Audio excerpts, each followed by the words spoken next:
আসসালামু আলাইকুম প্রিয় দর্শক, অন্য মঞ্চের আলাপচারিতায় আপনাদের সকলকে আমন্ত্রণ জানাচ্ছি। সুপ্রিয় দর্শক, আসসালামু আলাইকুম। আপনাদের সবাইকে স্বাগত জানাচ্ছি এখনকার আলোচনা। আপনাদের সঙ্গে আছি আমি সিরাজুল ইসলাম। দর্শক, রাশিয়ার সাথে ইরান নতুন পরমাণু চুক্তি করতে যাচ্ছে, $25 বিলিয়ন চুক্তি।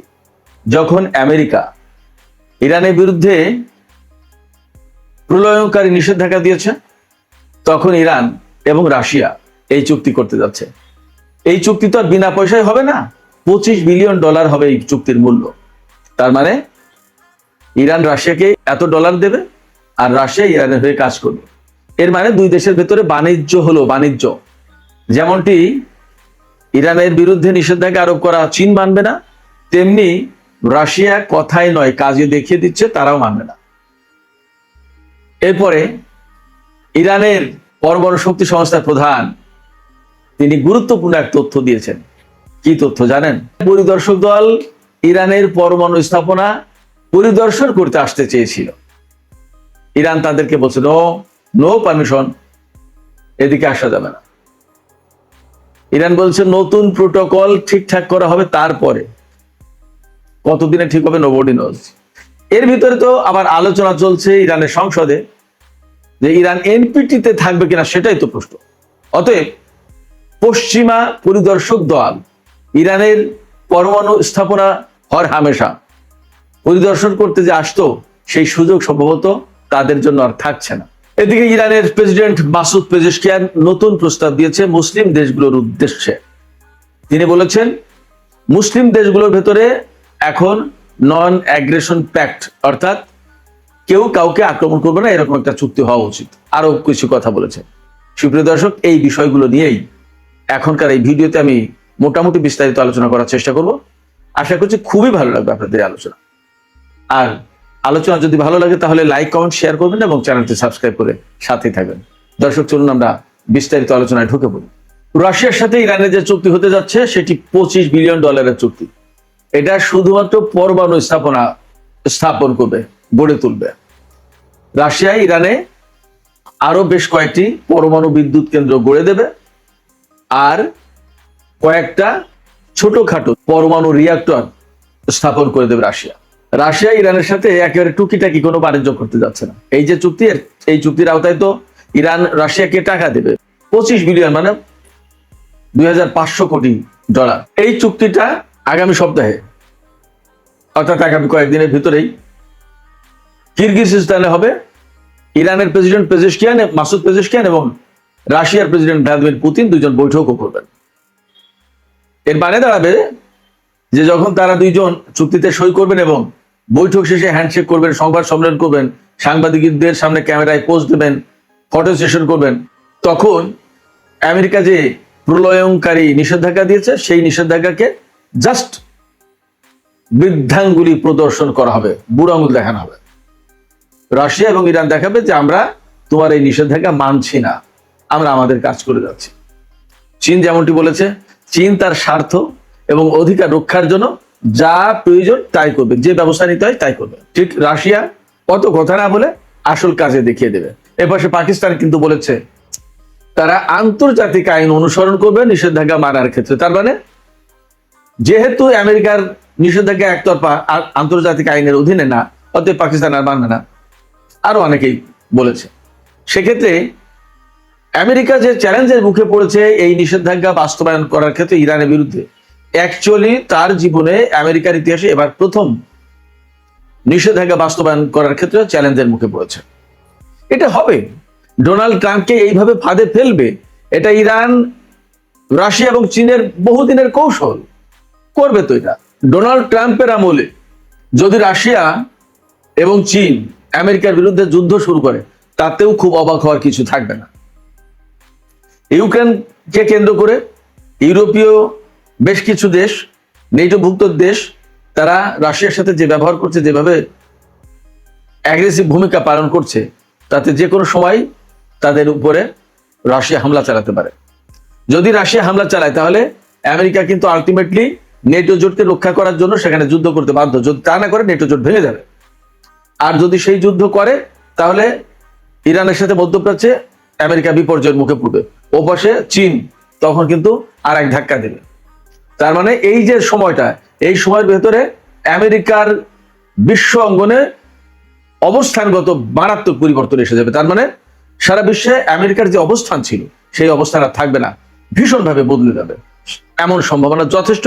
এই ইরান যুদ্ধ, ইরানের বিরুদ্ধে নিষেধাজ্ঞা আরোপ এবং ইউক্রেন যুদ্ধ, এই সমস্ত ঘটনাকে কেন্দ্র করে।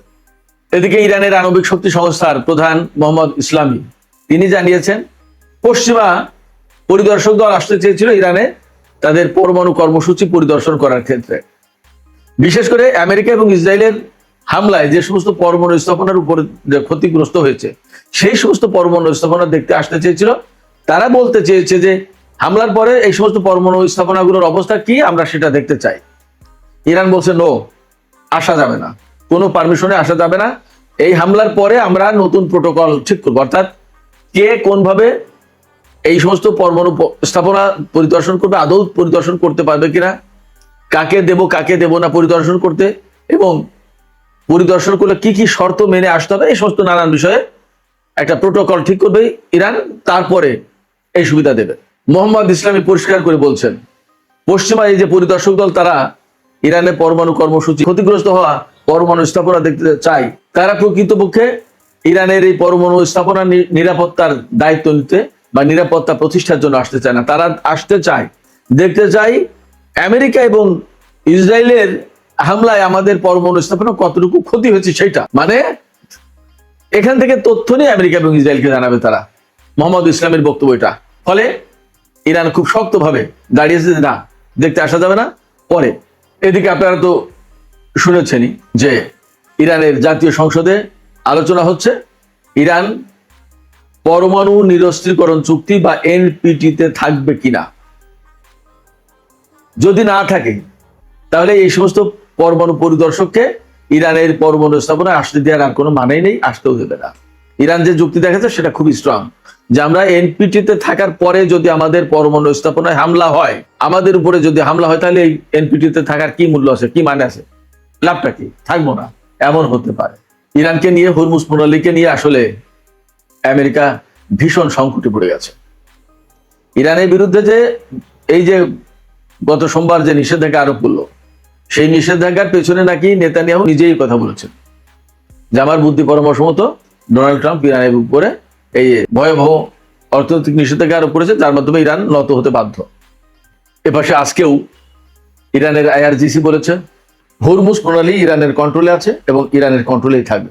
আমেরিকা ইরানের শর্ত পূরণ করলেই শুধুমাত্র এই হরমুজ প্রণালী খোলা হবে, তাছাড়া খোলা হবে না, একদম সাফ। আইআরজিসির মুখপাত্র, অন্যতম মুখপাত্র ব্রিগেডিয়ার জেনারেল হোসেন মোহেব্বি, তিনি বলেছেন হরমুজ প্রণালী থেকে অন্তত 400 কিলোমিটার দূরে আমেরিকার জাহাজগুলোর অবস্থান। পারস্য উপসাগরে একটাও আমেরিকার কোনো জাহাজ নেই, আর হরমুজ প্রণালীর ধারে কাছেও নেই। এদিকে ইরানের প্রেসিডেন্ট মাসুদ পেজেশকিয়ান তিনি 3টি দফা দিয়েছেন, 3টি প্রস্তাব দিয়েছেন মুসলিম দেশগুলোর মধ্যে সম্পর্ক উন্নত করার জন্য, সহযোগিতা বাড়ানোর জন্য, এবং একে অপরকে যাতে হামলা না করে, কেউ কারোর বিরুদ্ধে হামলার জন্য যাতে ব্যবহৃত না হয় সেই ব্যাপারে তিনি বলেছেন। অর্থাৎ ইরানের প্রেসিডেন্ট বলছেন মুসলিম দেশগুলোর মধ্যে নিরাপত্তা এবং নন অ্যাগ্রেশন প্যাক্ট হওয়া উচিত। অর্থাৎ নিরাপত্তা চুক্তি এবং নন অ্যাগ্রেশন প্যাক্ট, মানে আমি আপনাকে আক্রমণ করবো না, আপনি আমাকে আক্রমণ করবেন না, এরকম একটা চুক্তি হওয়া দরকার। এটা হবে আঞ্চলিক নিরাপত্তা এবং মার্কিন ও ইসরায়েলি আগ্রাসন থেকে নিজেদেরকে নিরাপদ রাখার রক্ষা কবচ। তার মানে আঞ্চলিক দেশগুলোর বা মুসলিম দেশগুলোর পারস্পরিক সহযোগিতা ইসরায়েল এবং আমেরিকার আগ্রাসন থেকে রক্ষা করার জন্য একটা রক্ষা কবচ হিসেবে থাকবে, এটা সেফগার্ড। এরপরে মাসুদ পেজেশকিয়ান আর একটা কথা বলছেন, মুসলিম দেশগুলোর মধ্যে দ্বন্দ্ব সংখ্যা ঠেকানোর জন্য একটা স্থায়ী মেকানিজম তৈরি করতে হবে। সেই মেকানিজমটা হতে পারে ওআইসি। ওআইসি কে শুধুমাত্র বিবৃতি দেওয়ার একটা প্রতিষ্ঠান হিসেবে না বানিয়ে, না দেখে, তাকে কার্যকর একটা প্রতিষ্ঠানে পরিণত করতে হবে। এবং ওআইসি প্রয়োজনে সমস্ত মুসলিম দেশগুলোর ভেতরে দ্বন্দ্ব সংঘাত ঠেকানোর ক্ষেত্রে কার্যকর ভূমিকা পালন করবে, তাকে সেরকম স্ট্রং করে তুলতে হবে, তাকে শক্তিশালী করতে হবে। এরপরে 3 নম্বর প্রস্তাব দিয়েছেন ইরানের প্রেসিডেন্ট মাসুদ পেজেশকিয়ান। ইরানি প্রেসিডেন্ট বলেছেন যে মুসলিম দেশগুলোকে আসলে বিচ্ছিন্ন কয়েকটা আলাদা আলাদা বাজার না থেকে একটা সম্মিলিত সমষ্টিগত বাজার হওয়া উচিত। তিনি বলেছেন এইরকম একটা পরিবেশ তৈরি করার জন্য যৌথ প্রকল্পে কাজ করা উচিত। তিনি আরো বলেছেন মুসলিম দেশগুলো যে বিনিয়োগ বিভিন্ন জায়গায় চলে যায়, এই বিনিয়োগগুলো বিভিন্ন জায়গায় না গিয়ে মুসলিম দেশগুলোর মধ্যে যদি থাকে তাহলে এই মুসলিম দেশগুলোর উন্নয়ন হবে, এরা নানান রকমের প্রকল্প তৈরি করতে পারবে, বিজ্ঞান চর্চা হবে এবং অনেক কিছু করা সম্ভব। বিশেষ করে প্রযুক্তিগত খাতে বিশাল বড় ডেভেলপমেন্ট আনা সম্ভব। একা ইরান নিষেধাজ্ঞার আওতায় থাকার পরে যদি তারা তাদের প্রযুক্তি খাতে এত ডেভেলপমেন্ট আনতে পারে, আর সেখানে নিষেধাজ্ঞা বাদ দিয়ে যদি সবাই সম্মিলিতভাবে কোনো প্রজেক্ট নেয় এবং সেখানে যদি বিনিয়োগ করে, তাহলে সেই বিনিয়োগের ফলাফলটা কত ভালো হতে পারে। ইরানের প্রেসিডেন্টের এই বক্তব্যগুলোকে, এই প্রস্তাবগুলোকে আসলে মুসলিম বিশ্ব কিভাবে দেখে সেটাই বড় কথা। আমরা তার জন্য অপেক্ষা করি, দেখা যাক কি হয়, তার প্রস্তাবকে মুসলিম বিশ্ব গ্রহণ করে কিনা। সুপ্রিয় দর্শক, আজকের আলোচনা এখানে শেষ করতে চাই। আলোচনা শেষের আগে আপনাদের কাছে আপনাদের মতামত জানতে চাই। ইরান যে পশ্চিমা পরিদর্শকদেরকে ইরানের পরমাণু স্থাপনা পরিদর্শন করতে দিল না, এটা কি ইরানের শক্তিশালী হয়ে ওঠার প্রমাণ, নাকি ইরান নিতান্তই এটা মুখে মুখে বললো কিন্তু ভেতরে ভেতরে তারা পশ্চিমা পরিদর্শকদেরকে ইরানে আসতে দেবে? আপনাদের কি মনে হয়? আপনাদের মতামত জানিয়ে কমেন্টে লিখতে পারেন। আর ভিডিও ভালো লাগলে লাইক এবং শেয়ার করবেন এবং চ্যানেলটি সাবস্ক্রাইব করে সাথেই থাকবেন। দর্শক, এখনকার আলোচনা এখানে শেষ করতে চাইছি। আপনারা সবাই অনেক অনেক ভালো থাকুন। আল্লাহ হাফেজ।